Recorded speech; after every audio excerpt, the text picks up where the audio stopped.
No, don't touch this. This is a super special cookie that I paid $647 for. You paid $647 for a cookie? Yeah, it was eaten by the LeBron James. Check that out. Yeah. Yeah, I even have a certificate of authenticity proving that bite was taken by LeBron James. This certificate hereby verifies that this cookie was bitten by LeBron germs? Who's LeBron germs? LeBron.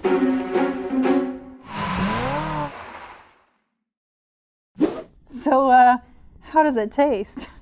Like sugary disappointment. Yeah, I'll bet.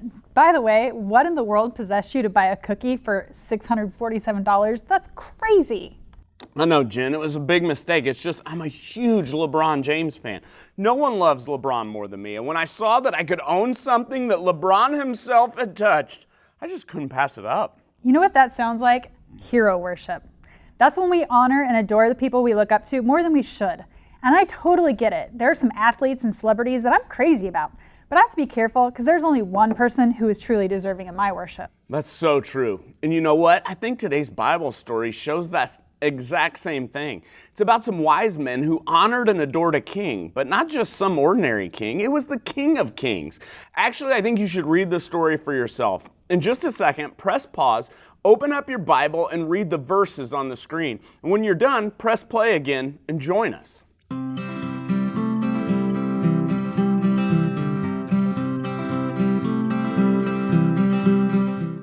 Isn't that amazing? The wise men traveled hundreds of miles just to visit a baby. Now, a lot of times we hear about the story of the wise men. We really don't know how many there were. We just know there was more than one, and sometimes people think there was three because they gave Jesus 3 gifts. Hey, speaking of the 3 gifts, didn't these gifts seem really strange? I mean, Jesus was a little kid. You'd think they would have brought him some diapers, a onesie, or a stuffed donkey, but instead they brought him gold, frankincense, and myrrh. Would a baby even want those gifts?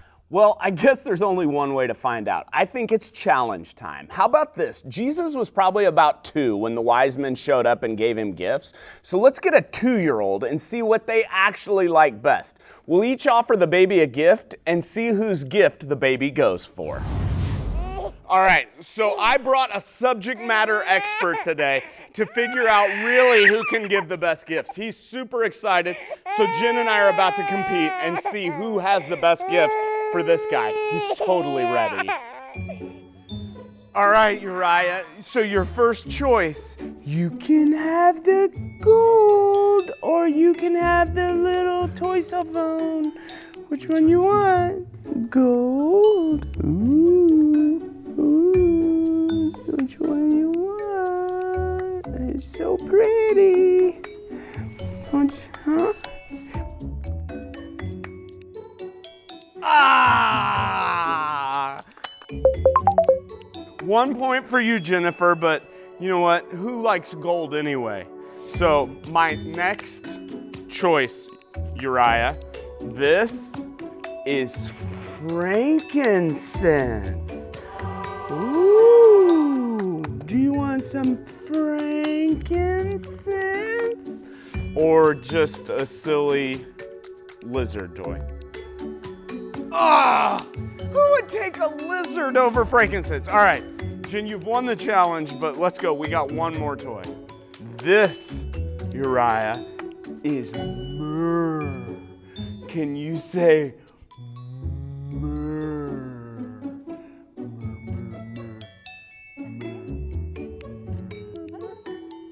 Ah! 0 for 3! Jen, congrats. Uriah, Nux. Well, I guess that answers our questions. You win the challenge. But babies aren't really that into gold, frankincense, or myrrh. Yeah, no, not at all. Makes me wonder, why in the world would the wise men give them gifts like that to baby Jesus? I mean, Were they just really bad gift givers? Great question. It's hard to imagine what a baby would do with gold, frankincense, and myrrh. They can't play with it or sleep with it or eat it. But when you know more about these gifts, it makes sense, and it tells you something really cool about Jesus. So check this out. Gold. It's very valuable, but what it meant was it was a symbol of power and royalty. Frankincense was made from dried tree sap, and when you burned it, it made a sweet smell. People burned it while making sacrifices to God. And myrrh was also made from tree sap, but it was a spice that could be used as pain medicine, but it was also used to prepare bodies when people died and were going to be buried. The wise men gave these gifts knowing that Jesus was the King of Kings, a sweet-smelling sacrifice to God who would suffer and die to take away the sins of the world. That's so awesome. Honestly, that helps me understand why those gifts were actually so special. But you know what? There was one more gift the wise men gave Jesus that I think is even more special, and we can read about it in our Bible verse today. Matthew 2:2 says, "Where is the child who has been born to be the King of the Jews? We saw his star when it rose. Now we have come to worship him." You see, the greatest gift that the wise men brought baby Jesus was the gift of worship.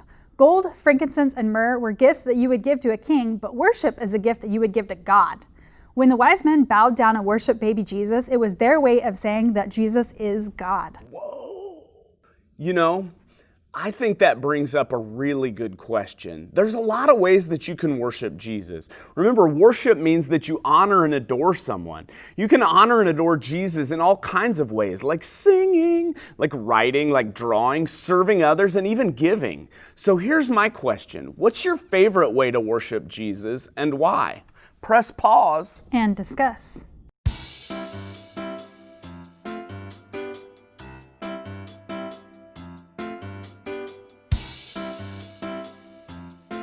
Here's what I find encouraging about what we just learned.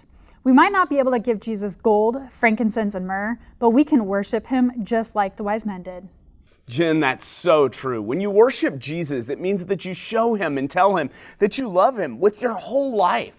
And best of all, you don't have to travel hundreds of miles like the wise men did to worship Jesus. You can do it anywhere, at any time. Also, you don't have to pay $647 to worship Jesus. That's a reference to my LeBron Germs cookie, isn't it? Don't remind me. That was such a huge mistake.